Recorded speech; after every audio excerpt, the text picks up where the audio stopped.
ॐ अज्ञानतिमिरान्धस्य ज्ञानाञ्जनशलाकया चक्षुरुन्मिलितं येन तस्मै श्रीगुरवे नमः। श्रीचैतन्यमनोभीष्टं स्थापितं येन भूतले स्वयं रूपकदा मह्यं ददाति स्वपदान्तिकं। वन्देऽहं श्रीगुरु श्रीयुतपदकमलं श्रीगुरून् वैष्णवांश्च श्रीरूपं साग्रजातं सहगण रघुनाथान्वितं तं सजीवं साद्वैतं सावधूतं परिजनसहितं कृष्णचैतन्यदेवं श्रीराधाकृष्णपादान् सहगण ललिता श्रीविशाखान्वितांश्च। हे कृष्ण करुणा सिन्धु दीनबन्धो जगत्पते गोपेश गोपिकान्त राधाकान्त नमोऽस्तुते। तप्त कांचन गौरांगी राधे वृंदावनेश्वरी वृषभानुसुते देवी प्रणमामि हरिप्रिये। वाञ्छाकल्पतरुभ्यश्च कृपा सिन्धुभ्य एव च पतितानां पावनेभ्यो वैष्णवेभ्यो नमो नमः। अनंतकोटि वैष्णववृंद की जय। नमः ओं विष्णुपादाय कृष्णप्रेष्ठाय भूतले श्रीमते जयपताका स्वामिन् इति नामिने। नमो आचार्यपादाय निताय कृपाप्रदायने गौरकथाधामदाय नगरग्रामतारिणे। नमः ओं विष्णुपादाय कृष्णप्रेष्ठाय भूतले श्रीमते भक्तिवेदान्त स्वामिन् इति नामिने। नमस्ते सारस्वते देवे गौरवाणी प्रचारिणे निर्विशेषशून्यवादी पाश्चात्यदेशतारिणे। जय श्री कृष्ण चैतन्य प्रभु नित्यानंद श्री अद्वैत गदाधर श्रीवासादि गौर भक्तवृंद। हरे कृष्ण कृष्ण कृष्ण हरे हरे हरे राम राम राम हरे हरे। हरे कृष्ण कृष्ण कृष्ण हरे हरे हरे राम राम राम हरे हरे। हरे कृष्ण कृष्ण कृष्ण हरे हरे हरे राम राम राम हरे हरे।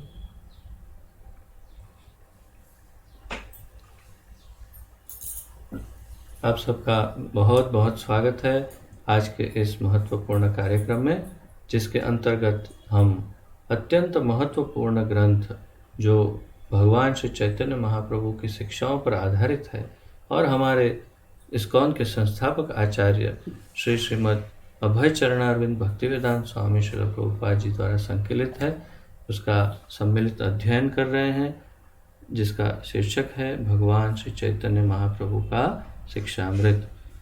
और इसके अध्ययन में हम अभी 24वें अध्याय का अध्ययन जारी है। आज उसे समाप्त करेंगे 24वें अध्याय को, और इस 24वें अध्याय का शीर्षक है श्री सार्वभौम भट्टाचार्य से वार्तालाप। तो आइए जहाँ से कल विराम लिया था वहीं से आगे बढ़ते हैं।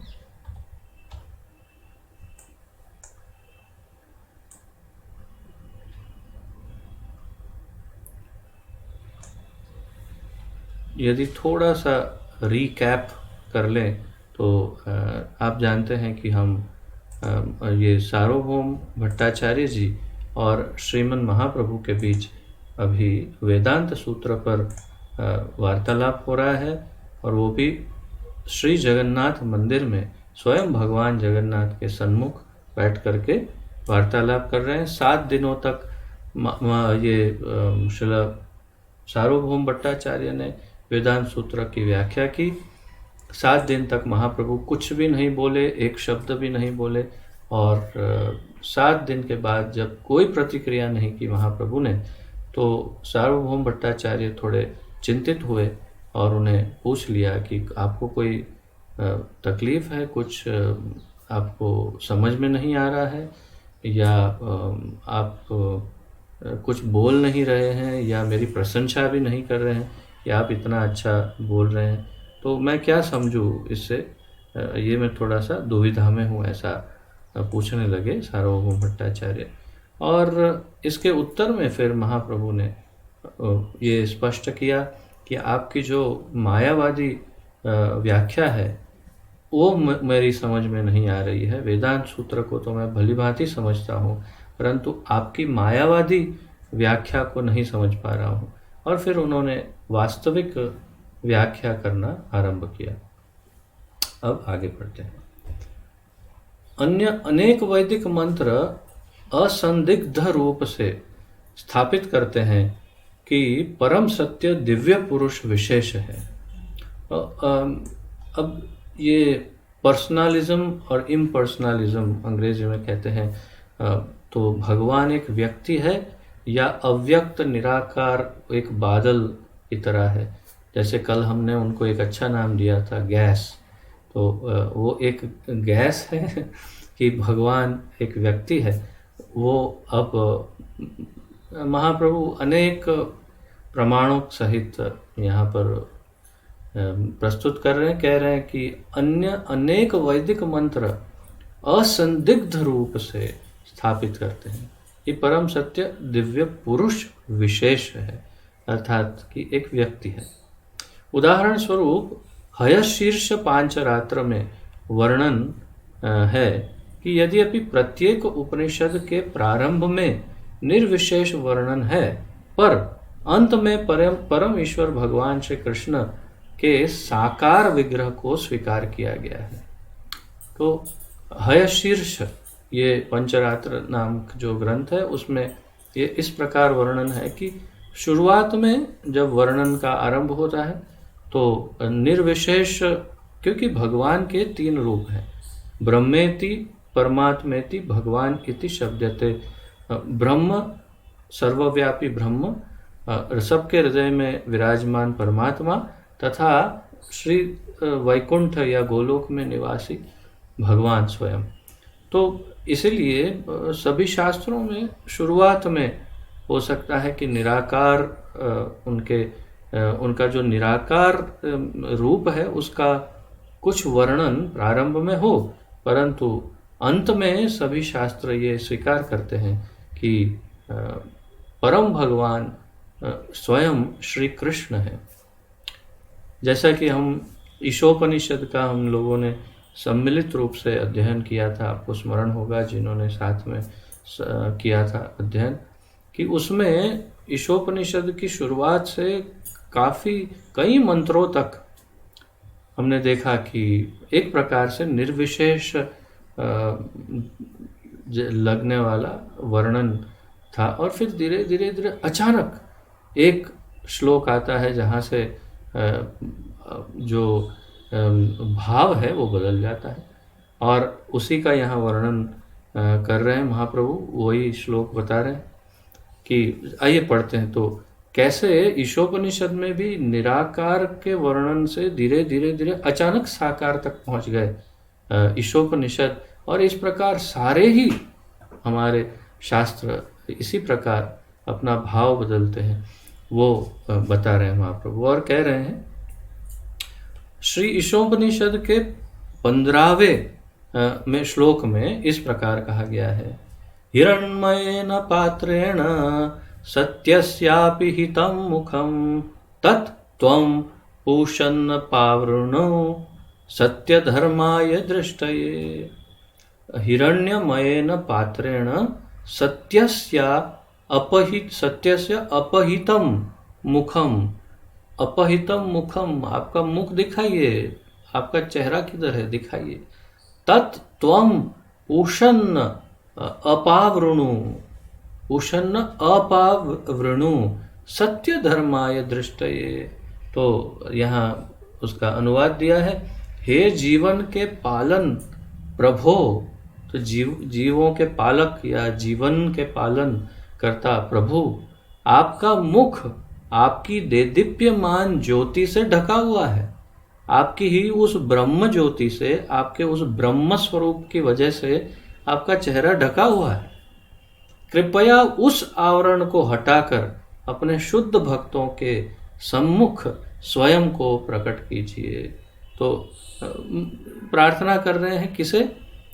भगवान को ही, कि आपकी वो ब्रह्म ज्योति हटा लीजिए। नहीं, वो उससे आपका चेहरा नहीं दिख रहा।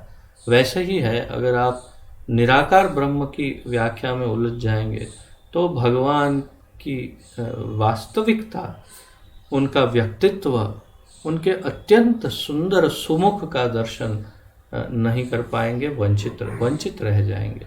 और इसीलिए यहाँ पर ये भाव है और प्रार्थना की जा रही है कि आप अपने इस ब्रह्म तेज के आवरण को हटा लीजिए। यह श्लोक स्पष्ट करता है कि जीव मात्र को इस संपूर्ण ब्रह्मांड के पालक भगवान श्री कृष्ण की भक्ति करनी चाहिए। इस श्लोक से ये बिल्कुल स्पष्ट भाव प्रकट हो रहा है। महाप्रभु बताते हैं क्या कि जीव मात्र को इस संपूर्ण ब्रह्मांड के पालक भगवान श्री कृष्ण की भक्ति करनी चाहिए। सभी उनकी, अब देखिए कहाँ लिखा है भक्ति, कहाँ लिखा है इस श्लोक में? कहीं नहीं लिखा है। तो भक्ति क्या भक्ति शब्द लिखने से ही स्थापित होती है? कृपया आपके इस अत्यंत सुंदर मुख को दिखाने के लिए ये आपका ब्रह्म ज्योति वाला आवरण हटा लीजिए। यही तो भक्ति है। यही तो ये जो डायरेक्ट कम्युनिकेशन है भगवान के साथ, उनको सीधा ही उद्देश्य करके बोल रहे हैं जो, वो तो भक्ति ही है। और क्या है? भगवान के साथ आदान प्रदान शुरू कर दिया कि आप व्यक्ति ये मुझे अपना चेहरा दिखाइए, ये पर्दा हटा लीजिए, अर्थात भक्ति की शुरुआत हुई। तो तात्पर्य ये है कि भगवान के साथ जुड़ने के लिए भक्ति ही एकमात्र यथार्थ साधन है। इसमें कोई संशय नहीं। महाप्रभु भी वही कह रहे हैं। सभी उनकी कृपा के आश्रित हैं, अतएव उनकी भक्ति करना ही यथार्थ धर्म का स्वरूप है। तो सभी उनके ऊपर आश्रित है, तो फिर भक्ति करनी तो किसकी करनी? उन्हीं की करनी जिनके ऊपर आश्रित है। भगवान श्री कृष्ण सच्चिदानंद विग्रह है। तो जैसे मैं ये जो क्यों उनकी ही भक्ति करनी चाहिए? सब उन पर आश्रित है तो उनकी भक्ति। अब उदाहरण लेते हैं कि जैसे कोई किसी बड़ी कंपनी में कार्य कर रहा है और उस कंपनी में एक मालिक है, होता ही है। तो फिर वो जो वहाँ के उस कंपनी के जो वर्कर या जो भी कार्यकर हैं, वो सब बाजू वाली कंपनी के मालिक की चापलूसी करें तो कैसा रहेगा? बाजू वाले मालिक को जाके, बाजू वाली कंपनी के मालिक को जा करके, आहा आप तो बहुत अच्छे हैं, ये है वो है, और अपनी कंपनी के मालिक के सामने ही नहीं देख रहे, तो क्या परिणाम आएगा? सामान्य बुद्धि की बात है। तो वहाँ उस कंपनी में तो जगह मिले ना मिले, इस कंपनी से जगह चली जाएगी। तो ये तो निश्चित। अब इतना बुरा तो नहीं है हमारा मालिक, परंतु जैसे भी हो, हमारे मालिक जो है, जो पालनहार है, सर्वेश्वर है, उनकी ही अगर भक्ति नहीं करेंगे तो फिर करेंगे क्या? तो इसलिए सामान्य बुद्धि है कि जो जीव मात्र के पालक हैं उनकी भक्ति करनी चाहिए। सभी उनकी कृपा के आश्रित हैं। तो भगवान श्री कृष्ण सच्चिदानंद विग्रह है तथा उनकी ज्योति अखिल सृष्टि में व्याप्त है। उसी प्रकार जैसे सौर मंडल में सूर्य प्रकाश। तो कल हम यही चर्चा कर रहे थे और ब्रह्म संहिता में हमने इसका बृहद वर्णन सुना कि किस प्रकार भगवान अपने बांसुरी बजाते हुए आराम से खड़े हैं गोलोक में, और उनके शरीर से जो प्रकाश उत्पन्न हो रहा है वो सर्वव्यापी हो रहा है और विरजा नदी तक पहुंच जाता है, और फिर वहाँ से फिर आगे ब्रह्मांड के अंदर अंधकार है। वहाँ तक सर्वव्यापी ब्रह्म ज्योति जो है वो भगवान के ही श्री शरीर, श्री अंग से उत्पन्न होता है। और न तद भासयते सूर्य न शशा, वहाँ पर सूर्य वूर्य की कोई ज़रूरत ही नहीं है। पूरे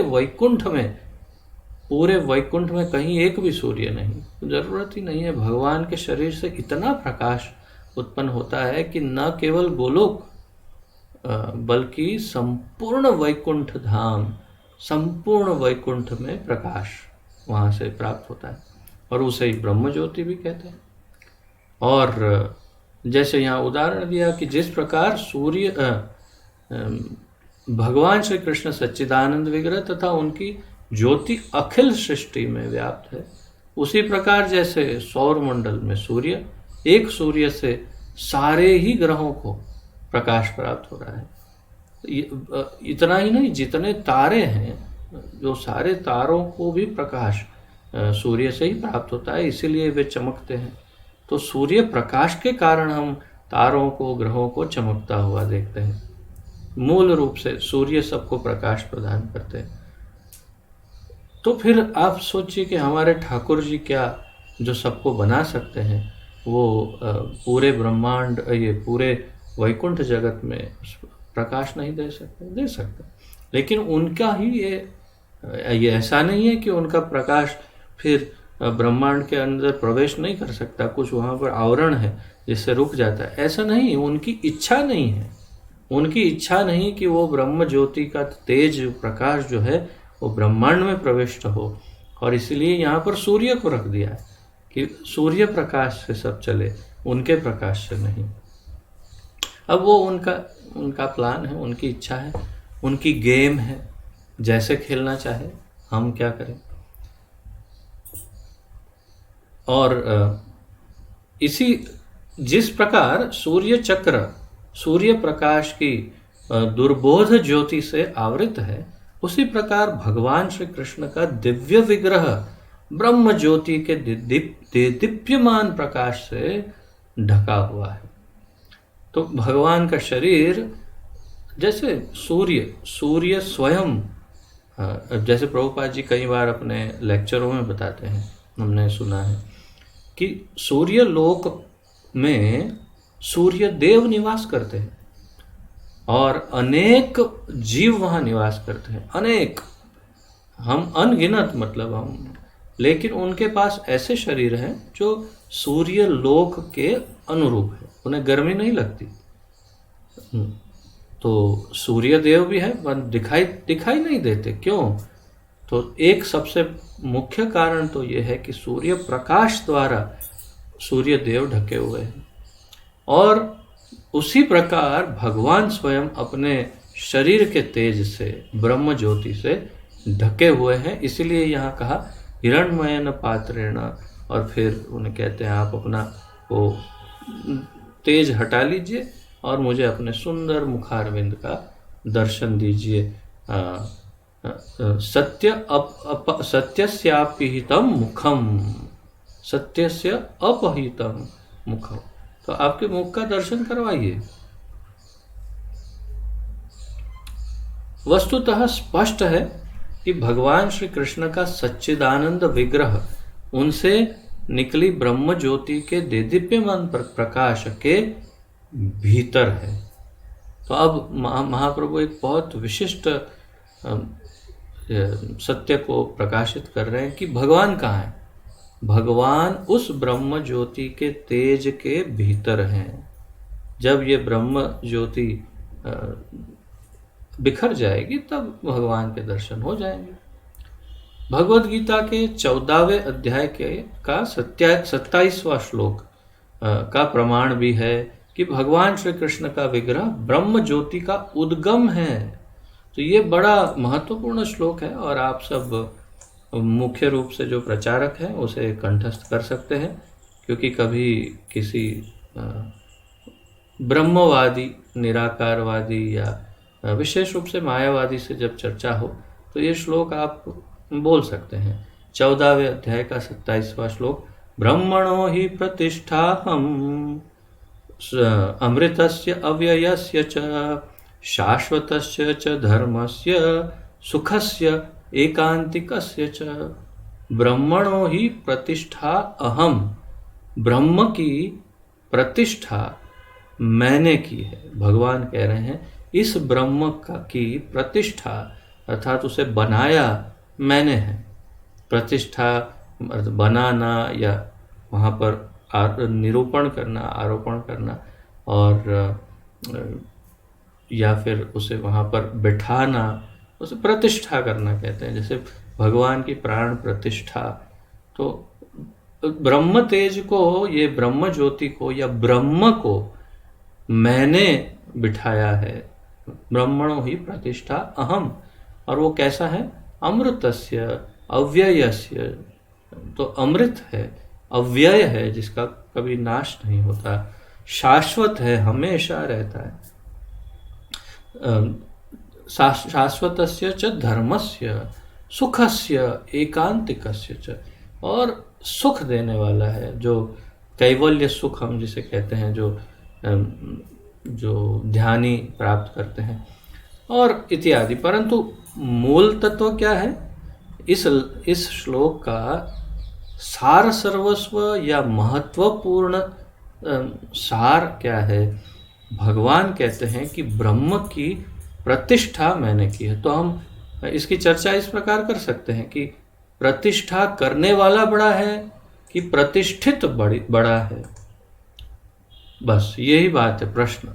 जैसे उदाहरण की, कोई मंत्रालय में, कैबिनेट में कोई एक मुख्यमंत्री है या कोई प्रधानमंत्री है, प्रधानमंत्री अपनी कैबिनेट या अपनी टीम बनाते हैं सामान्य भाषा में, और वहाँ पर जो चुने हुए मंत्री हैं सब आए हैं, उनमें से मंत्रियों को बिठाते हैं, उनकी प्रतिष्ठा करते हैं कि ठीक है, आप ये एजुकेशन मिनिस्टर आप हैं, और आप फाइनेंस मिनिस्टर है, और आप रक्षा मंत्री है, आप ये है वो।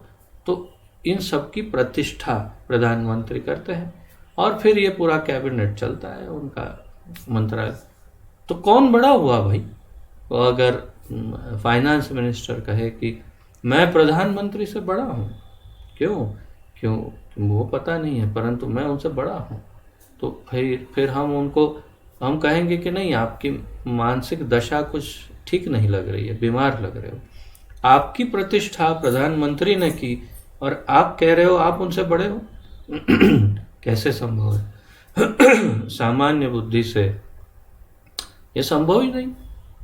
तो ऐसी ही बात ये मायावादी महात्मा करते हैं, कहते हैं कि ब्रह्म सर्वस्व है, सबसे बड़ा है, और ये जो भगवान के रूप है वो सब उसमें से प्रकट होते हैं। और भगवान कहते हैं ब्रह्मणो ही प्रतिष्ठा हम। तो फिर भाई किसकी बात मानेंगे हम? तुम्हारी बात मानेंगे कि इनकी बात मानेंगे? तो ये सामान्य बुद्धि की बात है। भगवान स्वयं कहते हैं कि ब्रह्म मैंने बनाया, अर्थात भगवान का वो भगवान के निम्न स्तर पर है। हयशीर्ष पंचरात्र तथा अन्य उपनिषदों अथवा वैदिक शास्त्रों में उल्लेख है कि निर्विशेष ब्रह्म स्वयं भगवान श्री कृष्ण पर आश्रित है। तो यहाँ पर और एक प्रमाण है, भगवद गीता 14.27, और अब ये हयशीर्ष पंचरात्र में कि और अन्य उपनिषदों में, वैदिक शास्त्रों में भी कई जगहों पे उल्लेख है कि निर्विशेष ब्रह्म स्वयं भगवान श्री कृष्ण पर आश्रित हैं। और बल्कि ये 14.27 तो एकदम ही स्पष्ट है, इसमें तो कोई संशय का प्रश्न ही नहीं। ब्रह्मणो ही प्रतिष्ठा अहम, ब्रह्म की प्रतिष्ठा मैंने की। बस, या तो कृष्ण झूठ बोल रहे हैं, या तो वो झूठ बोल रहे हैं, बनावटी बात कर रहे हैं, या तो फिर मायावादियों की मान्यता संपूर्ण रूप से गलत है। बस ये हमारी सोच पर है कि हम कृष्ण को सत्य माने या फिर मायावादियों को मिथ्या माने, क्या करें। तो तात्पर्य यही है कि यहाँ अनेक उदाहरण, अनेक प्रमाण दे रहे हैं महाप्रभु। वस्तुतः जब भी प्रारंभ में निर्विशेष ब्रह्म की चर्चा होती है, अंत में सर्वदा भगवान श्री कृष्ण ही सिद्ध होते हैं। तो निर्विशेष ब्रह्म की चर्चा आरंभ करो, धीरे धीरे धीरे अंततो गत्वा श्री कृष्ण पर ही जा करके रुकते हैं। अंततो गत्वा श्री कृष्ण पर ही विराम या विश्राम करते हैं। क्यों? भगवान सर वहीं से फिर धीरे धीरे धीरे ब्रह्म तक पहुंचते हैं, फिर ब्रह्म से ये ब्रह्मांड जीव आदि। ईशोपनिषद के कथन में परम सत्य शाश्वत रूप से निराकार भी है और साकार भी है, किंतु साकार रूप में निराकार से श्रेष्ठ है। और उसी ईशोपनिषद में हम लोगों ने अध्ययन किया था, बहुत महत्वपूर्ण अध्ययन। हमने देखा कि ईशोपनिषद में यह स्थापित हुआ अंततोगत्वा कि दो सत्य है भगवान। परम सत्य शाश्वत रूप से निराकार भी है और साकार भी है। परम सत्य अर्थात भगवान जिसे हम कहें या पर तत्व कहें, वो साकार भी है, निराकार भी है, वो भी शाश्वत रूप से। और ये 14.27 भगवद गीता में भी कहा, शाश्वतस्य च धर्मस्य। तो ब्रह्म शाश्वत है, वो उसमें कोई संशय नहीं। परंतु उसी ईशोपनिषद में हमने देखा कि ये स्थापित हुआ अंततोगत्वा कि किंतु भगवान के उस निराकार और साकार रूप में से साकार रूप श्रेष्ठ है। उस बात का निरूपण ईशोपनिषद में भी हुआ। और यहाँ जैसे हमने आज चर्चा की कि बिल्कुल सामान्य बुद्धि की बात है कि जो प्रतिष्ठा करने वाला है वही ऊपरी होता है, वो तो सामान्य बुद्धि की बात है। ब्रह्मणो ही प्रतिष्ठा अहम, ब्रह्म की प्रतिष्ठा मैंने की है, भगवान कहते हैं। तो बिल्कुल सिद्ध होता है इन सब इतने सारे प्रमाणों के साथ। और फिर आगे महाप्रभु और भी प्रमाण प्रस्तुत करते हैं। तैत्तरीय उपनिषद के मंत्र यतो वा इमानि भूतानि जायन्ते, यतो वा इमानि भूतानि जायन्ते के अनुसार यह सांसारिक सृष्टि परतत्व का एक उद्भव मात्र है तथा वही इसका आश्रय है। तो इसमें क्या कहा गया कि सांसारिक सृष्टि परतत्व का एक उद्भव मात्र है, एकांशेन स्थितो जगत, तथा वही वो परतत्व ही इसका आश्रय है। परतत्व को उपादान निर्मित तथा अधिकारणात्मक कर्ता कहते हैं। तो परतत्व कौन? तो परतत्व या फिर परतत्व क्या है? परतत्व कौन है नहीं, परतत्व क्या है। अभी तो हम यही मान लेते कि वो व्यक्ति नहीं, तो परतत्व क्या है? उपादान, जहां से सब कुछ उत्पन्न हुआ, निर्मित और अधिकारणात्मक कर्ता। तो फिर उसका अर्थ तो बहुत स्पष्ट है भाई कि कोई व्यक्ति होगा तो ही ये सब हो पाएगा। कोई गैस होगा, बादल होगा, तो वो उपादान निर्मित और अधिकारणात्मक कर्ता कैसे होगा? अर्थात व्यक्तित्व तो आवश्यक है, बिना व्यक्तित्व के ये नहीं हो सकता। अर्थात परतत्व एक व्यक्ति है। अतः कर्ता रूप से वे स्वयं भगवान श्री कृष्ण हैं, क्योंकि ये किसी पुरुष के ही लक्षण हैं। इतना तो सामान्य बुद्धि वाला समझ पाएगा। असामान्य बुद्धि वाला गोल घूमता रहेगा। क्या करें, कर क्या सकते हैं? सामान्य बुद्धि वाला तुरंत समझ जाएगा कि यस, ब्रह्म भी व्यक्तित्व ही है भाई, और वो व्यक्ति का कुछ नाम होगा। और वो नाम महाप्रभु बता रहे हैं कि कृष्ण है। इस सांसारिक सृष्टि के उपादान कर्ता के रूप में सब विचार, अनुभव तथा संकल्प उनसे ही उत्पन्न होते हैं।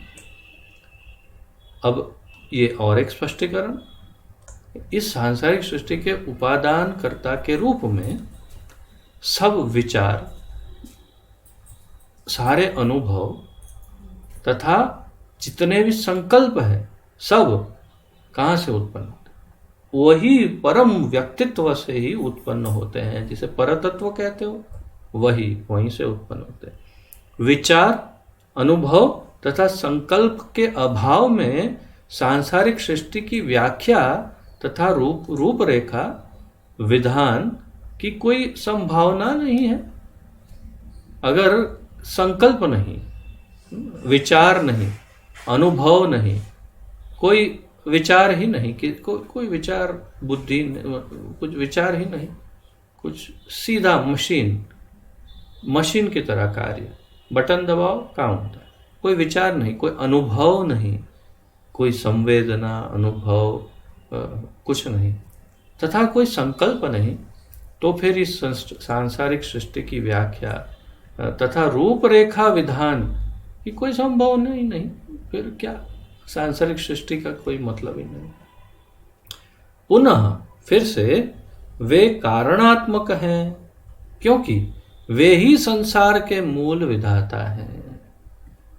संसार के मूल विधाता, कारणात्मक, सर्व कारण कारणम। मैंने आपको कई बार पहले चर्चाओं में ये कहा है कि कैसे कारण, सर्व कारण कारणम का क्या अर्थ है? कारण, इस कारण का कारण वो, उसका कारण वो, उसका कारण वो। तो जैसे कोई भी उदाहरण ले लो, कुछ भी हाथ में पकड़ लो, एकदम से और बोलना आरंभ कर दो, हाँ ये पेन, तो ये पेन कहाँ से आई, इसका क्या कारण है? तो भाई फैक्ट्री में बनाई, हाँ फैक्ट्री में क्या हुआ, तो उसमें धातु लाए गए और सब मिलाया फिर बनाया। धातु कहाँ से आई है? उसके मूल में जब जाएंगे, इसका कारण क्या है, उसका कारण, उसका कारण, अंततो गत्वा एक ही कारण पे पहुंचेंगे, चाहे कहीं से भी स्टार्ट कर लो, कहीं से भी, और वो है श्री कृष्ण। इसीलिए उन्हें सर्व कारण कारणम कहा। और ये यहाँ पर वही कह रहे हैं कि वे कारणात्मक है, क्योंकि वे ही संसार के मूल विधाता हैं। वे अधिकारण भी है, अर्थात सब कुछ उनकी शक्ति में स्थित है। ये गुण स्पष्ट रूप से साकार स्वरूप के हैं। तो ये जितने भी गुण बताए, वो सारे गुण केवल एक व्यक्ति में हो सकते हैं। किसी गैस, बादल, कुछ जिसका कोई आकार नहीं, उसमें नहीं हो सकते। इतना हमें समझ लेना चाहिए। वो थोड़ी बुद्धि का प्रयोग ही करना है, वो भी सामान्य वाली, स्पेशल वाली की भी जरूरत नहीं, तभी समझ जाए। छांदोग्य उपनिषद 5:2-3 में कथन है,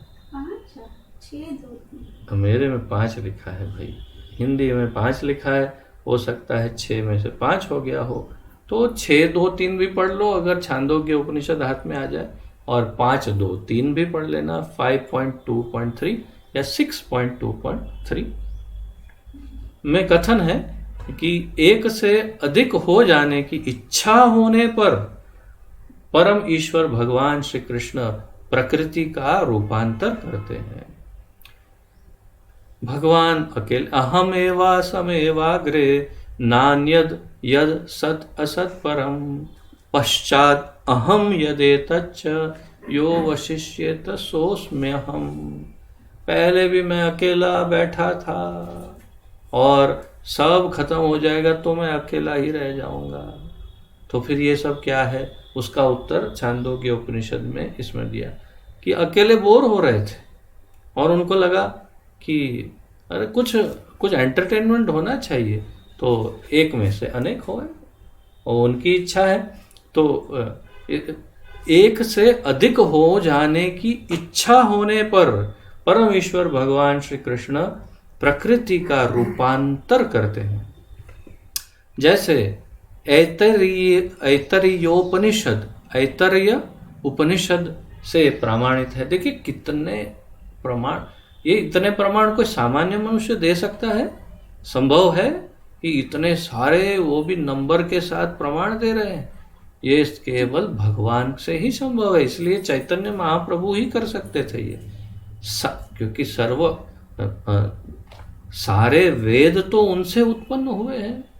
तो वेदांत कृत वेद विदेवचा, हम तो सब वेदों को रचने वाले स्वयं हैं, तो सब कुछ उनको पता है। इसलिए फटाफट एकदम एक एक प्रमाण देते जा रहे हैं। अब कह रहे हैं ऐतरेयोपनिषद से प्रमाणित है, वो भी प्रथम अध्याय का प्रथम श्लोक। 1.1.1। अच्छा, उसमें एक और मिस हो गया 1 हिंदी में, तो 1.1.1 स एकशत, उसमें लिखा है स एकशत। हाँ, भगवान ने प्रकृति पर दृष्टिपात किया। हमने ब्रह्म संहिता में भी देखा था, भगवान ने प्रकृति पर दृष्टिपात किया और फिर उसे उन्हें गर्भ प्रदान किया। गर्भ में सारे जीव आ गए और फिर प्रकृति ने शंभु के साथ मिल करके संपूर्ण रचना आरंभ की। ब्रह्मा जी ने डिज़ाइन किया, सब उनको हेल्प किया, उनको हेल्प ले करके सब। तो ये मुख्य रूप से प्रकृति के गर्भ में जीवों की उत्पत्ति भगवान ने कैसे की? दृष्टिपात से, सएक्षतः, उन्होंने दृष्टि से उनको उनको गर्भाधान करवाया। उनके दृष्टिपात से पूर्व सांसारिक सृष्टि नहीं थी। तो सांसारिक सृष्टि उन्होंने जब तक अपनी दृष्टि नहीं डाली प्रकृति पर तब तक नहीं थी। तो ऐसा भाव भी आ रहा है कहीं ना कहीं, ये भगवान को माया के किसी भी कार्य में रुचि नहीं है, इंटरेस्ट नहीं है। ब्रह्म संहिता में तो हमने बहुत स्पष्ट रूप से ये सुन लिया, इसलिए हमें तो डाउट नहीं, परंतु ये सब सुनकर फिर डाउट रेज कर सकते हैं ना कि क्यों भगवान ने ऐसा किया। तो उत्तर ये मिलता है कि भगवान को माया में इंटरेस्ट नहीं है। दूर से ही दृष्टिपात किया, बोला ओके जाओ अपना कार्य आरंभ करो, मैं योग निद्रा में आराम करता हूँ, बस। तो उनके अतः उनका दृष्टिपात प्राकृत दोष से मुक्त है। उनका दृष्टिपात प्राकृत दोष से मुक्त है, कोई उनसे मिलन नहीं, माया से कुछ नहीं, केवल दृष्टिपात। उनकी दर्शन शक्ति प्राकृत सृष्टि से पूर्व भी थी। तो प्राकृत सृष्टि रचना नहीं हुई, उससे पहले भी उनके पास वो शक्ति थी दर्शन दृष्टिपात की। अतः उनका श्री विग्रह प्राकृत नहीं है, अर्थात उनका जो शरीर है वो माया का बना हुआ नहीं है। इतनी मेहनत क्यों कर रहे हैं महाप्रभु? क्योंकि सामने साक्षात मूर्तिमान मायावादी महाराज बैठे हैं, उनको श्री प्रकाशानंद को गले से उतारना पड़ेगा ना कि ये आप जो सब धारणाएं लेके बैठे हैं वो सब मिथ्या धारणा है। भगवान को उन्हें मायावादी ऐसा क्यों कहते हैं? महाप्रभु समझाते हैं कि उनका नाम मायावादी इसलिए है क्योंकि वो भगवान को माया की आवृत्ति मानते हैं।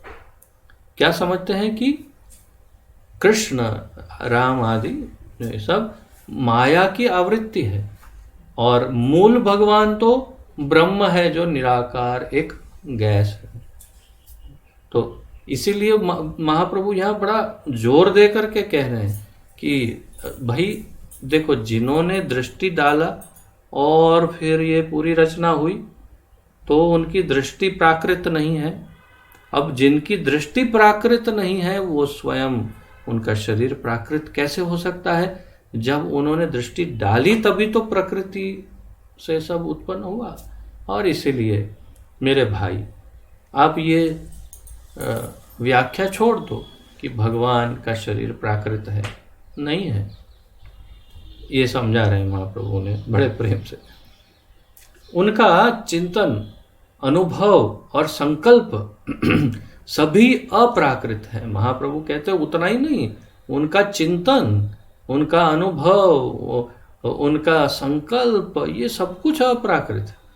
वे जिस मन से चिंतन, अनुभव तथा संकल्प करते हैं वह अप्राकृत है, तथा जिन नेत्रों से प्रकृति पर दृष्टिपात करते हैं वे भी अप्राकृत हैं। छोटा बच्चा कहीं बार मित्रों के साथ खेलने गया हो और फिर कुछ गलत धारणा लेके आ गया हो घर में, और फिर घर में बोलता है हाँ नहीं वो ऐसा है, वो उसका ऐसा हुआ, ये है। पिताजी बोलते नहीं नहीं ऐसा नहीं है बेटा, तुम्हारे नहीं नहीं नहीं नहीं पिताजी ऐसा ही है, मैंने सुना, मेरे मित्र बोल रहे हैं ये। नहीं नहीं बेटा देखो, इधर आ जा, मेरे सामने बैठो, देखो। फिर उसके सर पे हाथ रखते हैं, उसको धीरे से सहलाते हैं, फिर प्रेम से एक एक वस्तु समझाते हैं स्पष्ट। देखो बेटा, ये ऐसा ऐसा है, ये ऐसा है, और इसीलिए तुम जो कह रहे हो वो सही नहीं है। इतने ही प्रेम से महाप्रभु प्रकाशानंद सरस्वती को समझा रहे हैं कि बेटा बेटा, क्योंकि बेटे तो है ही ना उनके, वो जीव तत्व है और ये भगवान है। तो बोल रहे बेटे, आप जो धारणा लेके बैठे हो वो सही नहीं है। कि देखो क्यों, एक एक लॉजिक का एक एक छोटे से छोटा अंग सामान्य से सामान्य जीव समझ जाए, उस प्रकार समझा रहे कि उनका चिंतन, उनकी सोच वो सब प्राकृत नहीं, तो उनकी संकल्प शक्ति ये सब वो प्राकृत नहीं। तो जो नेत्रों से दृष्टिपात करते हैं वो नेत्र भी प्राकृत नहीं, तो उनकी इंद्रियां भी प्राकृत नहीं। इस प्रकार एक एक वस्तु उनका अप्राकृत श्री विग्रह तथा सब इंद्रियां प्राकृत सृष्टि से पूर्व विद्यमान थी। अतः श्री भगवान का मन तथा चिंतन, अनुभव और संकल्प भी अप्राकृत है। संपूर्ण वैदिक साहित्य का यह निर्णय है। और ये भी कह रहे हैं कि आपने शायद सारे उपनिषद पुराण पढ़े नहीं है अभी ठीक से। आप जब पढ़ेंगे तो समझ जाएंगे कि आपने जितना पढ़ा उसमें आप उसका निर्णय ये ले लेते हैं कि भगवान प्रकृति में आ जाते हैं, या तो माया के अंतर्गत आ जाते हैं, या तो फिर भगवान तो निराकार है। ये सब चीज़ों को अनेक शास्त्रों में प्रमाणित किया है।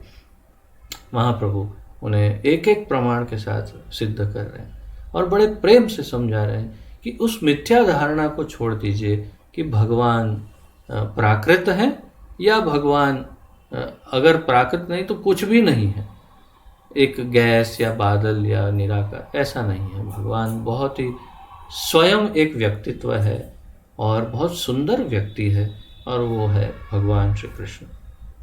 आगे फिर बताते हैं, उपनिषदों में सर्वत्र ब्रह्म शब्द प्राप्त होता है। श्रीमद् भागवत में ब्रह्म परमात्मा तथा स्वयं भगवान को एक अद्वय तत्व कहा गया है। श्रीमद् भागवत में ब्रह्म, परमात्मा तथा भगवान को अद्वय तत्व कहा। कैसे? ब्रह्मेति परमात्मेति भगवान इति शब्दते। ब्रह्म तथा परमात्मा की अनुभूति को परम समसिद्धि रूपी भगवान श्री कृष्ण की प्राप्ति से पूर्व की अवस्था माना गया है। ब्रह्म तथा परमात्मा की अनुभूति को, अर्थात ब्रह्म की अनुभूति, ब्रह्म सत्य जगत मिथ्या, अहम ब्रह्मास्मि इत्यादि, ये अनुभूति, फिर परमात्मा की अनुभूति कि परमात्मा मेरे हृदय में बैठे हैं और मैं परमात्मा नहीं हूँ, वो एक अलग व्यक्ति है जो मेरे हृदय में बैठे हैं और मैं उनका शरणागत हूँ, मैं उनका भक्त हूँ, मैं उनका सेवक हूँ। और फिर उस परमात्मा पर ध्यान, और फिर तथा की अनुभूति तथा को परम संसिद्धि रूपी भगवान श्री कृष्ण की प्राप्ति से पूर्व की अवस्था माना गया। किसे? ब्रह्म तथा परमात्मा की अनुभूति भगवान कृष्ण की प्राप्ति से पूर्व की अवस्था माना गया है। अर्थात अंतिम अवस्था क्या है? पहले ब्रह्म की अवस्था, फिर परमात्मा हृदय में है, और अंतिम अवस्था उस द्विभुज मुरलीधर श्याम सुंदर नंद नंदन राधिका रमण श्री कृष्ण को भगवान मानकर उनकी भक्ति, उनके प्रेम, उनकी प्रेमा भक्तिमय सेवा में लगना, वो परम अवस्था है, चरम अवस्था। सारे वैदिक शास्त्रों का यह यथार्थ निष्कर्ष है। महाप्रभु कहते हैं सारे वैदिक शास्त्रों का यथार्थ निष्कर्ष यही है। इस प्रकार विभिन्न वैदिक शास्त्रों से प्राप्त प्रमाणों के अनुसार भगवान श्री कृष्ण ब्रह्मानुभूति के परमोच्च लक्ष्य हैं। विभिन्न वैदिक शास्त्रों के प्रमाण महाप्रभु कहते हैं, तो उन सब के अनुसार कृष्ण ब्रह्म अनुभूति के परमोच्च लक्ष्य है। तो अगर आप ब्रह्म अनुभूति कर रहे हैं, मायावादी सब, तो बहुत अच्छी बात है, लेकिन उस अनुभूति में स्टेज, आगे की स्टेज को पहचानिए। आगे बढ़ना है और बढ़ते बढ़ते अंतिम स्टेज पर आपको जो अनुभूति होगी वो है कृष्ण की अनुभूति। भगवत गीता के 7वें अध्याय का 7वां श्लोक 7.7 भी प्रमाणित करता है कि श्री कृष्ण से परे अन्य कुछ भी नहीं है। अत्यंत महत्वपूर्ण भी और अत्यंत प्रचलित श्लोक, सबको कंठस्थ करना चाहिए, विशेष रूप से प्रचारकों को। मत्तः परतरम नान्यत् किंचिद अस्ति धनंजय, मयि इदम, क्या है, मयि सर्वम इदम प्रोतम सूत्रे मणिगणा इव। तो भगवान के मत्त परतरम नान्यत, मुझसे ऊपर और कोई नहीं, किंचित कोई नहीं, अस्ति धनंजय, मयि सर्वम इदम प्रोतम, मयि सर्वम इदम प्रोतम। प्रोतम अर्थात ऐसे, ये जैसे ये है और इसके अंदर से पिरोया हुआ है, जैसे एक माला है। माला, सारे मोती जो होते हैं एक धागे के ऊपर टिके हैं, धागा कट गया, सारे मोती बिखर गए, माला नहीं रहती, उसे माला नहीं कहा जा सकता। तो वही कह रहे कि मयि सर्वमिदं प्रोतम, सूत्र मतलब धागा, मणिगणा इव, एक मणि सूत्र में डालो, और सूत्र है तो मणि है और वो माला कहलाती है, अन्यथा वो माला नहीं कहलाती।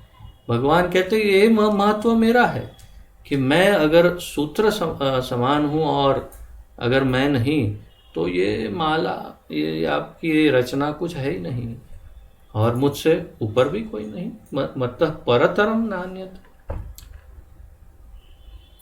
ब्रह्म संप्रदाय की गुरु परंपरा के महान आचार्य श्री मध्वाचार्य ने अपने वेदांत सूत्र भाष्य में कहा है कि श्रुति प्रमाण से संपूर्ण तत्व ज्ञान हो सकता है। ब्रह्म संप्रदाय, तो ब्रह्म, मध्व, गौड़ीय, वैष्णव संप्रदाय हमारा जो है वही ब्रह्म संप्रदाय। उसके सबसे प्रमुख आचार्य मध्वाचार्य, और जो वेद व्यास भगवान के शिष्य हैं, डायरेक्ट डिसाइपल, और उन्होंने अपने वेदांत सूत्र भाष्य में कहा कि श्रुति प्रमाण अर्थात सुनने से जो ज्ञान मिल रहा है वो भी गुरु शिष्य परंपरा से सुनने पर, पान वाले से या कोई टीवी शो में सुनने वाला नहीं। जो शिष्य परंपरा, गुरु शिष्य परंपरा शुद्ध संप्रदाय में जो ज्ञान सुनने से प्राप्त हो रहा है, वो ज्ञान, उससे क्या मिलता है, संपूर्ण तत्व ज्ञान हो सकता है, तो ही शुद्ध ज्ञान मिलेगा। अन्यथा तो बस आप यूं ही समझिए कि आपको मिथ्या ज्ञान ही प्राप्त हो रहा है। आप वही उदाहरण कितनी बार दिया, वो एक हाथी और 6 अंधे, 6 अंध व्यक्ति को दे दिया हाथी, बताओ ये क्या है। सूंड पकड़ी और कहा ओ बहुत बड़ा पाइप है, पूंछ पकड़ी और बोलता अच्छा रस्सी है, मजबूत रस्सी है काफी है। पैर को पकड़ा, बोला ओ कितना बड़ा खंभा है ये तो, इत्यादि। कौन बता सकता है उनको कि हाथी क्या है? जब तक आंख नहीं फिट करेंगे पता कैसे चलेगा ये हाथी है? संभव ही नहीं। और वो अपनी मनोधारणा ही बताते जाएंगे, और हो सकता है दूसरे अंध व्यक्ति भी मान ही लेंगे। अंधा यथा अंधेव उपनीयमाना, अंधा यथा अंधेव उपनीयमाना, तो उसका अर्थ है कि एक अंधा दूसरे अंधे को रास्ता भी दिखा रहा है, चल बेटा मैं तुझे ले जाता हूँ। अरे भाई तू भी तो अंधा है, तो दोनों टकराएंगे, खड्डे में गिरेंगे। बिल्कुल यही दशा। और इसीलिए जब तक शुद्ध परंपरा से ज्ञान नहीं प्राप्त करेंगे, बस खड्डे में ही गिरने वाली बात है और कुछ नहीं।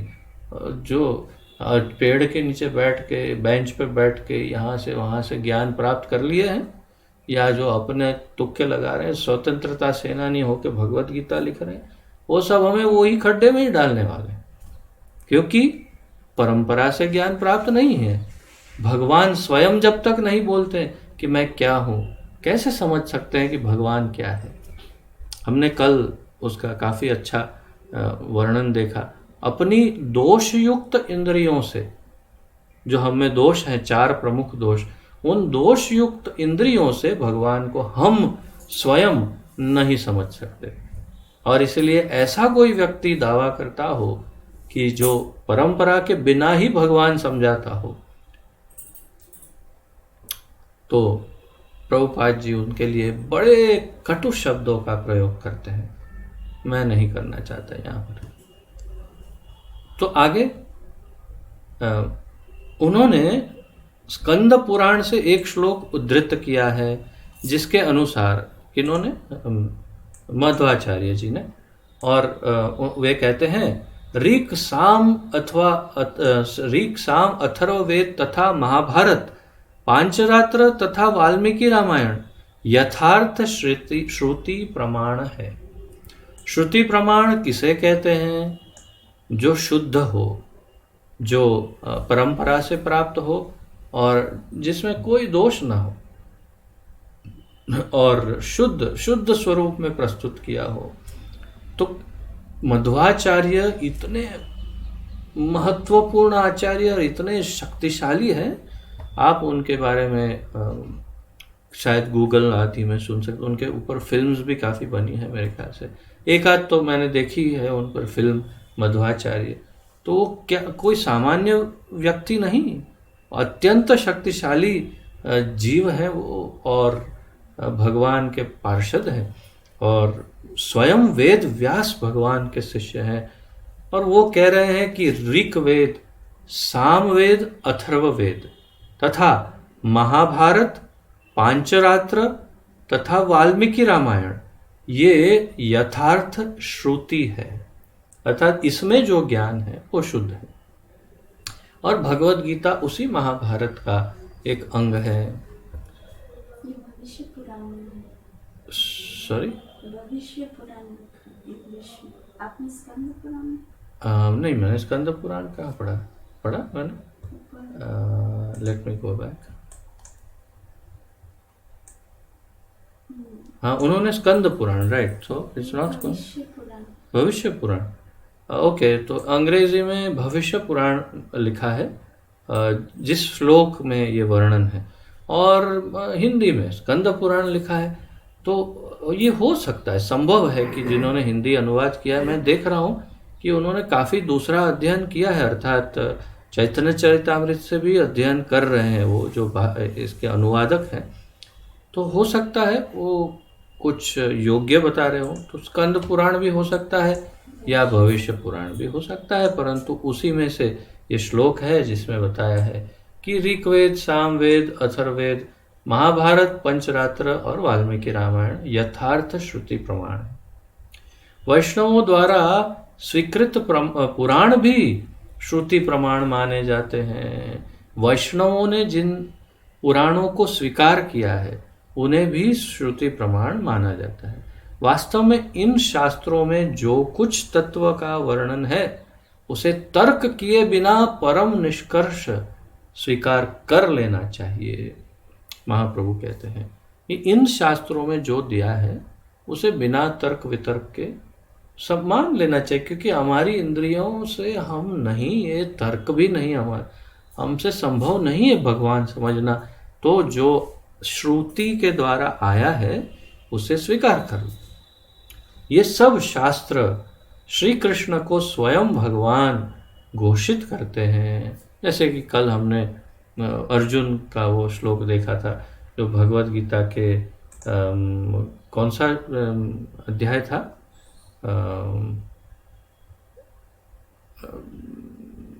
अब स्मरण पर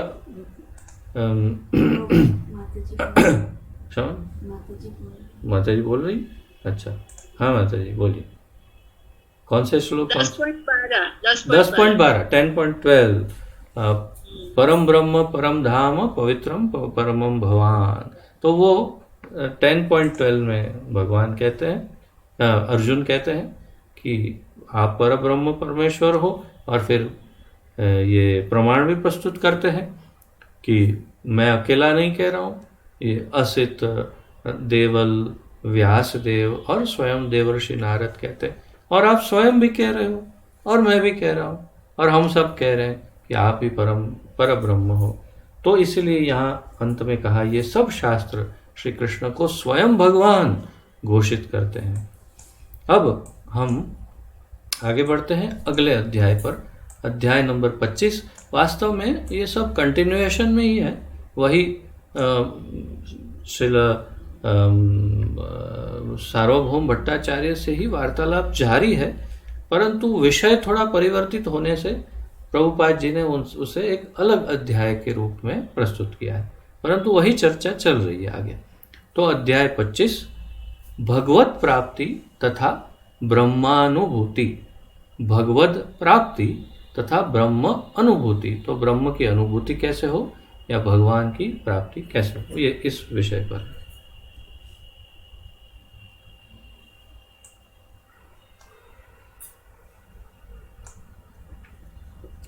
पुराणों को वैदिक शास्त्रों का परिशिष्ट कहा जाता है। परिशिष्ट का अंग्रेजी में उसे कहते हैं अपेंडिक्स, या जो निष्कर्ष, ये सूत्र होता है। सूत्र जैसे कि एक पुस्तक है, जैसे आपकी भगवत गीता, आप उन्हें देखिए, अंत में तो अपेंडिक्स मिलेगी आपको अंत में, परिशिष्ट, जिसके अंतर्गत छोटे छोटे उसके सूत्र होंगे कि ये वस्तु इस पेज पर है, ये इस पेज पर है, ये इस पेज पर है, और कुछ कुछ छोटे छोटे वर्णन होंगे कि इसका ये अर्थ है इसका, तो उसे परिशिष्ट कहते। तो पुराण क्या है? पुराण वैदिक शास्त्रों के परिशिष्ट हैं, अर्थात पुराण कोई काल्पनिक कथाएं, वार्ताएं, मनोकल्पित भावनाएं, ऐसा कुछ नहीं है। ये वेदों के परिशिष्ट हैं। महाप्रभु कहते हैं, मूल वेदों का विषय सामान्य मनुष्य की समझ के लिए कहीं कहीं अत्यंत दुर्बोध है। वो बिल्कुल सत्य है। वेद पढ़ने जाएंगे तो इतने अटपटे श्लोक हैं, इतना कॉम्प्लिकेटेड है, कुछ लगता है कुछ समझ ही नहीं आ रहा है। ऐसे ऐसे भाव, ऐसे ऐसे बहुत ही विरले ही कोई ऐसे बुद्धिमान होंगे जो वेदों को सीधा सीधा समझ जाए। बहुत ही सामान्य मनुष्य के लिए असंभव ही है एक तरह से। तो महाप्रभु ये कह रहे हैं कि उनके लिए फिर कैसे क्या करें, उनको कैसे समझाए वेद। तो पुराण कथा तथा ऐतिहासिक कथानकों के माध्यम से इन विषयों का सुबोध वर्णन करते हैं। तो पुराणों में ये सब विषय जो है वेदों के, उन्हें कथा रूप में अच्छी तरह समझाया है। श्रीमद् भागवत 10th स्कंद 14वां अध्याय 32वां श्लोक, इज दैट राइट? 14.32 में उल्लेख है कि नंद महाराज तथा वृंदावन के गोप निवासी अतिशय सौभाग्यशाली है। कारण आनंद सागर, क्षमा कीजिए, आनंद स्वरूप परम ब्रह्म भगवान श्री कृष्ण उनके सखा के रूप में अपना नित्य लीला विलास कर रहे हैं। तो इस श्लोक में नंद महाराज और वृंदावन के गोप बालकों को अत्यंत भाग्यशाली, सौभाग्यशाली बताया। क्यों? परम ब्रह्म भगवान कृष्ण स्वयं जो है वो उनके सखा के रूप में, बेटे के रूप में इत्यादि उनके साथ लीला विलास कर रहे हैं। श्वेताश्वतरोपनिषद के अनुसार अपाणी पादो जवानो ग्रहिता मंत्र प्रमाणित करता है कि यद्यपि ब्रह्म के प्राकृत हाथ पैर नहीं है, फिर भी वे अत्यंत गौरवपूर्वक गमन करते हैं तथा सारे समर्पण ग्रहण करते हैं। तो श्वेताश्वतर उपनिषद में कहा कि उनके हाथ पैर नहीं है भाई, लेकिन वो चलते हैं, गौरवपूर्वक चलते हैं, सामान्य चाल नहीं है उनकी। गौरव पूर्वक चलते हैं और जो भी आप देते हैं उसे ग्रहण करते हैं। तो फिर ये क्या हुआ? पैर नहीं है, चलते हैं, हाथ नहीं है, ले लेते हैं, ये क्या है? इससे ज्ञात होता है, महाप्रभु कहते हैं कि उनके अप्राकृत हाथ पांव हैं, अतः वे निराकार नहीं है। वैदिक सिद्धांतों को न जानने वाला परम सत्य के केवल निर्विशेष प्राकृत लक्षणों को महत्व देता है और परिणामतः भ्रमपूर्वक उन्हें निराकार कहता है। मायावादी मनोधर्मी स्थापित करना चाहते हैं कि परम सत्य निराकार है, किंतु यह वैदिक साहित्य के विरुद्ध है। वेद प्रमाणित करते हैं कि परतत्व की विविध शक्तियां हैं, पर मायावादी यह स्थापित करने के लिए प्रयत्नशील है कि परतत्व शक्तिहीन है। परंतु वास्तव में तो परम सत्य शक्तियों से परिपूर्ण पुरुष विशेष है। परंतु सत्य क्या है? वास्तव में परम सत्य भगवान शक्तियों से परिपूर्ण पुरुष विशेष है। उन्हें निराकार सिद्ध नहीं किया जा सकता। और फिर आगे विष्णु पुराण 6.7 6.7.61 से लेकर के 63 तक, 6.7.61 से 63 तक के जो श्लोक है विष्णु पुराण में, उसके अनुसार जीवात्मा को क्षेत्रज्ञ शक्ति कहते हैं। भगवत गीता में भी कहा है क्षेत्रज्ञ। जीवात्मा पर ईश्वर भगवान श्री कृष्ण का विभिन्न अंश, जीवात्मा परम ईश्वर भगवान श्री कृष्ण का विभिन्न अंश तथा पूर्ण ज्ञानी है, फिर वह भी प्राकृत विकार में बंध कर क्लेशों से भरे संसार का दुख भोगता है। इस श्लोक के अनुसार जीवात्मा भगवान कृष्ण का विभिन्न अंश है, विभिन्न अंश, स्वांश नहीं। स्व अंश अर्थात सब एक समान विष्णु तत्व या कृष्ण तत्व, भगवत तत्व, और विभिन्न अंश अर्थात उनका ऐसा अंश जो स्वयं भगवान नहीं है।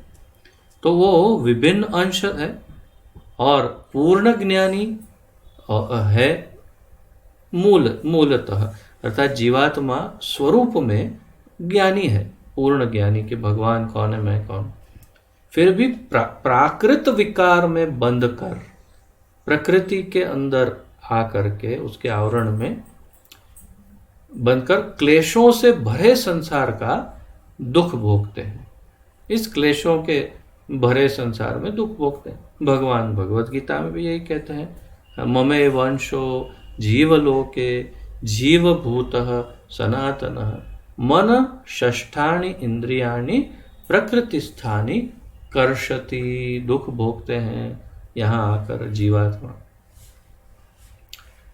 ऐसे जीवात्मा माया बंधन के अनुपात में विभिन्न प्रकार से जीवन धारण करते हैं। माया बंधन के अनुपात में, अर्थात माया के अंतर्गत आके माया में बंध के अलग अलग प्रकार के जीवन धारण करते हैं। कैसे? कभी शेर बनते हैं, कभी चूहा बनते हैं, कभी चिड़िया बनते हैं, कभी मनुष्य बनते हैं, कभी ये बनते हैं, कभी वो बनते हैं, सब बनते हैं। क्यों? अपने कर्मों के अनुसार और इस माया के बंधन में। भगवान श्री कृष्ण की आदि शक्ति अप्राकृत है तथा उन परम सत्य भगवान से अभिन्न है। जीवात्मा को भगवान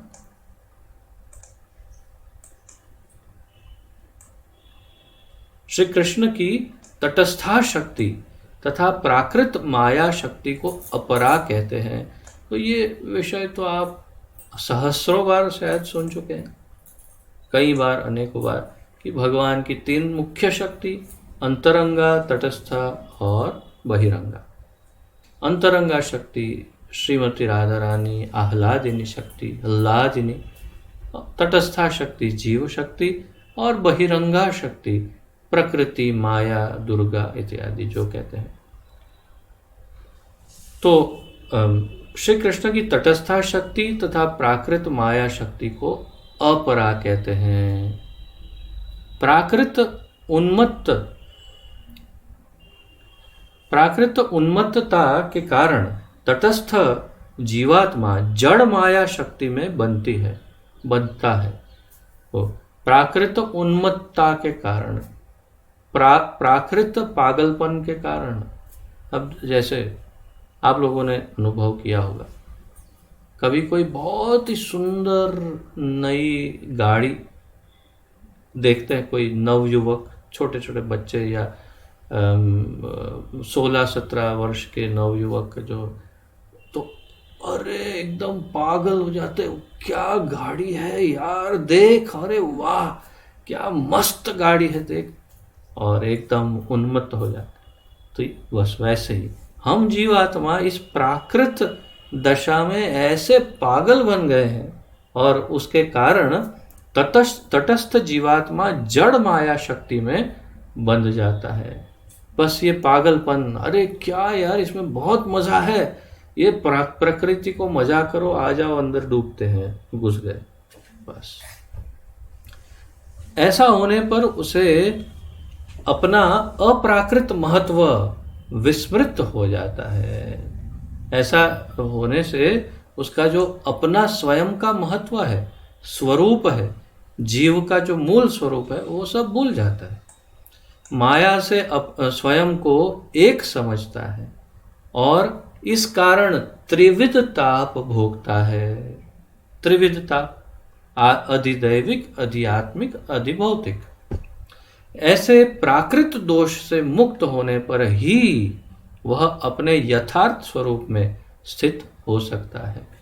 और जब ये प्राकृत दोष से मुक्त होगा, अपना स्वरूप समझेगा, वो कब होगा?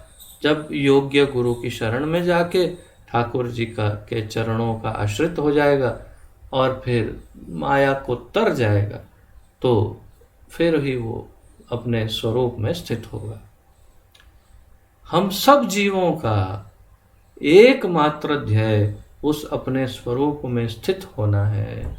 इसीलिए हम यहाँ सड़ रहे हैं और हमें भगवान मदद कर रहे हैं कि आ जाओ, मत सड़ो, मत तकलीफ भोगो, मेरी शरण में आओ और मेरे आश्रित हो जाओ, वापस घर चलो, आ जाओ, घर चलते हैं, आ जाओ।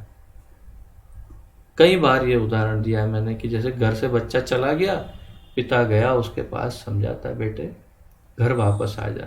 मैं कई बार ये भी कहा, पहले न्यूज़पेपर में ऐड आती थी, ज्યાં હોય ત્યાંથી પાછો આવતો રહે, कोई तने वड़से नहीं, कोई कुछ बोलेगा नहीं, जहाँ है वहीं से वापस आ जा, घर में कोई नहीं डांटेगा, तेरी मम्मी बहुत बीमार है, बेटा आ जा।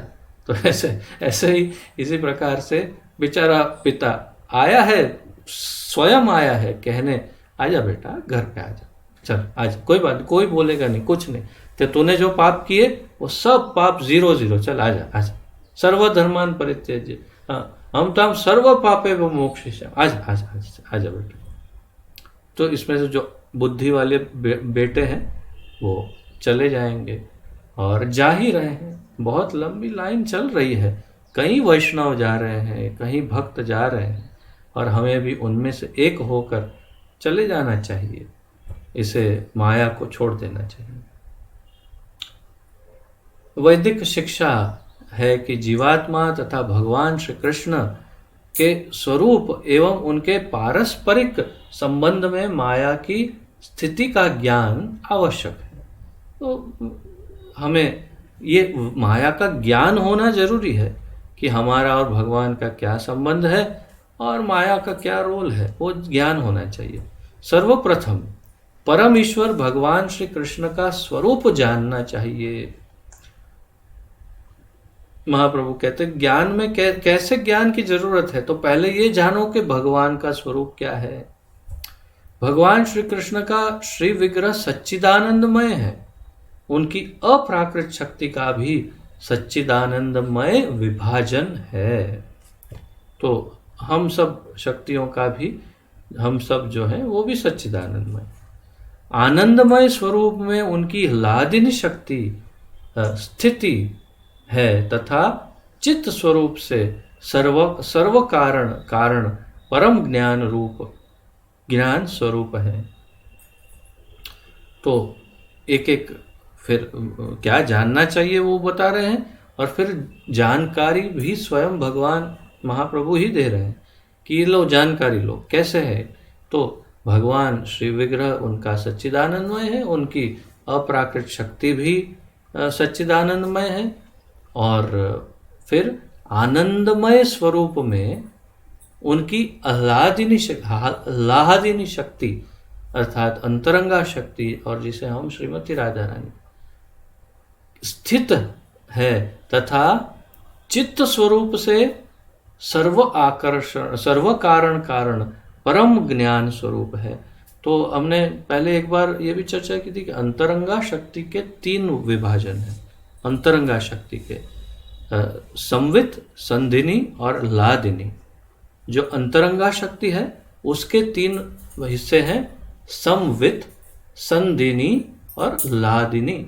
तो इसमें संवित शक्ति अर्थात ज्ञान, जानने की शक्ति, संधिनी अर्थात जो बनाए रखता है भगवान और उनकी उस अवस्था को, भगवान की भगवत्ता को जो शक्ति बनाए रखती है, स्थिति को बनाए रखती है, उसे संधिनी कहते हैं। जोड़े रखना, संधि जोड़े रखना।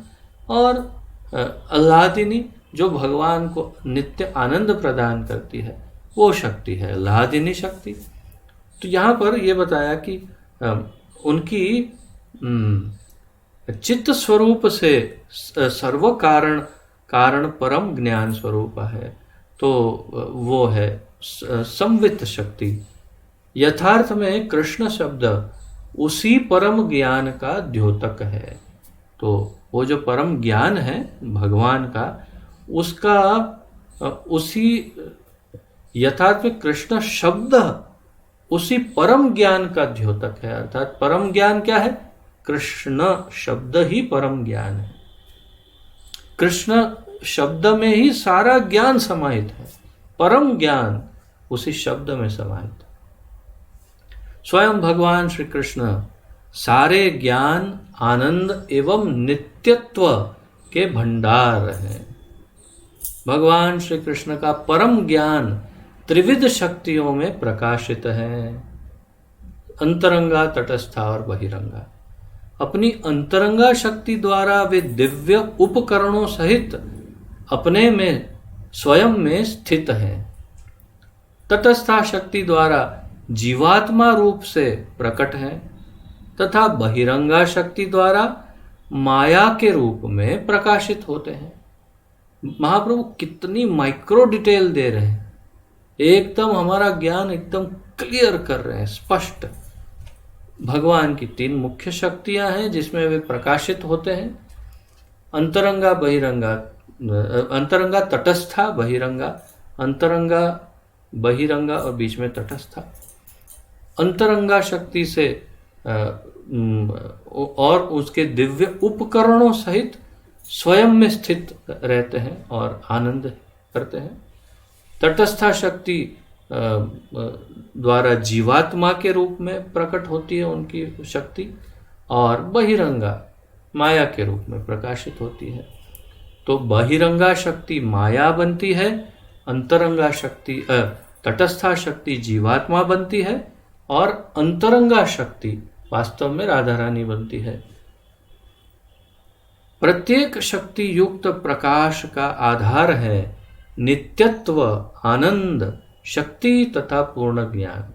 प्रत्येक शक्ति युक्त प्रकाश जो है अर्थात अंतरंगा प्रकाश, बहिरंगा प्रकाश या तटस्था प्रकाश, ये सभी प्रकाश का आधार क्या है? नित्यत्व, आनंद, शक्ति तथा पूर्ण ज्ञान। ये उसका मूल आधार है। इतनी माइक्रो डिटेल दी है कि आप लोग यदि नोट्स नहीं लिखेंगे तो भूल जाएंगे, और अगर आप नोट्स नहीं लिखेंगे तो मुझे कौन याद करवाएगा? क्योंकि मैं लिखूं या बोलूं, और इसलिए मैं तो आप पर ही आश्रित हूँ। अगर आप नहीं लिखेंगे तो मुझे ही बड़ा लॉस हो जाएगा। मैं कभी ना कभी भविष्य में आपसे ही नोट्स मांगने वाला हूँ। इसलिए ये सब लिखिएगा और सुंदर चार्ट के रूप में बनाइए तो और स्पष्ट हो जाए, एक नज़र डालते ही समझ में आ जाए। ऐसे लिखना चाहिए बढ़िया से। और फिर एक और पैराग्राफ ले लेते हैं, फिर विराम लेते हैं। बद्ध जीव बहिरंगा शक्ति के अधीन हुई तटस्था शक्ति है। बद्ध जीव क्या है? बहिरंगा शक्ति के अधीन हुई तटस्था शक्ति है, किंतु अंतरंगा शक्ति के प्रभुत्व में आने पर तटस्थ शक्ति कृष्ण प्रेम के योग्य हो जाती है। क्या सुंदर वाक्य, कितना इतना स्पष्ट समझा रहे हैं महाप्रभु कि कोई मेरे जैसा अति सामान्य बुद्धि वाला जीव भी समझ जाए कि ये किस प्रकार भगवान की विभूति प्रकाशित होती है।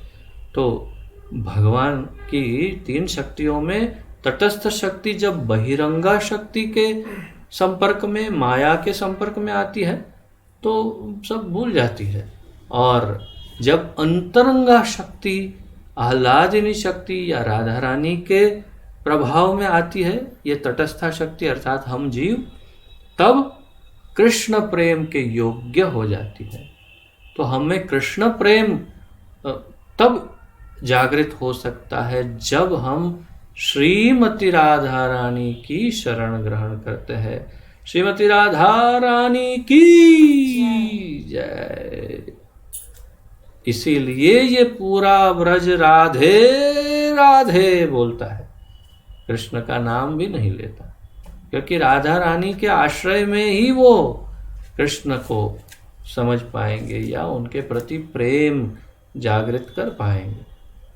तो अंतरंगा शक्ति के प्रभुत्व में आने पर तटस्थ शक्ति कृष्ण प्रेम के योग्य हो जाती है। ये बहुत स्पष्ट कर दिया महाप्रभु ने। परम ईश्वर भगवान श्री कृष्ण षड ऐश्वर्य परिपूर्ण है। कोई भी उन्हें निर्गुण, निराकार अथवा शक्तिहीन नहीं सिद्ध कर सकता। ऐसा कहना भी बिल्कुल वैदिक उपदेश के विरुद्ध है। वास्तव में भगवान श्री कृष्ण सब शक्तियों के स्वामी हैं। उनका सूक्ष्म विभिन्न अंश जीव ही मायाबद्ध होता है, वे स्वयं नहीं। केवल हम, उनका सूक्ष्म विभिन्न अंश जीव जो है वो ही माया के बंधन में आ सकता है, स्वयं भगवान नहीं आ सकते।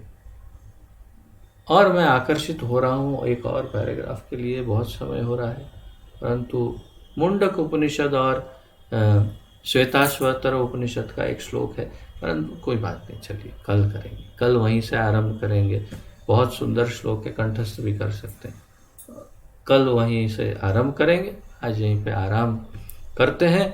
और इस भाव के साथ, स्पष्ट ज्ञान के साथ, ये हमारी स्थिति क्या है और किसके प्रभाव में आने से क्या होगा, किसके प्रभाव में आना चाहिए और किसके प्रभाव में नहीं आना चाहिए, वो एकदम स्पष्ट हो गया आज। तो यदि किसी का दया करके कोई प्रश्न हो तो पूछो। मैं तो हमेशा बस देखता ही रहता हूँ कि कोई पूछता ही नहीं प्रश्न ही, और यहाँ से एक ही घर में से ही प्रश्न आते रहते हैं, कहीं बाहर से तो आते हैं, तो फिर कितने, वो तो मैं दिन रात प्रश्नों के उत्तर देता हूँ। आप भी थोड़ा पूछते रहो तो बाहर के प्रश्न भी आए कभी कभी। नहीं, यथार्थ प्रश्न हो तभी पूछना, आर्टिफिशियल पूछने की जरूरत नहीं। और आपके दिव्य सुंदर दर्शन भी करा दो, और कोई प्रश्न हो तो पूछो। समझ में आ रहा है ना सबको? सब कुछ स्पष्ट हो रहा है? हाँ बोलने के लिए भी चेहरा तो दिखाना पड़ेगा।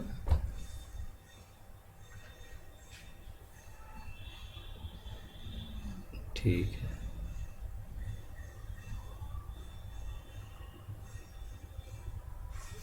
ठीक है, तो कल शनिवार है, तो कल फिर आगे बढ़ेंगे यहीं से। आज प्रणति निवेदन करके विराम लेते हैं। श्री चैतन्य महाप्रभु की जय। पतित पावन अभय चरणारविंद भक्ति वेदांत स्वामी श्रील प्रभुपाद की जय। पतित पावन गुरुदेव की जय। निताय गौर प्रेमानंदे हरि हरि बोल। आप सबको कोटि कोटि प्रणाम और आप सबका बहुत बहुत बहुत धन्यवाद। हरे कृष्ण।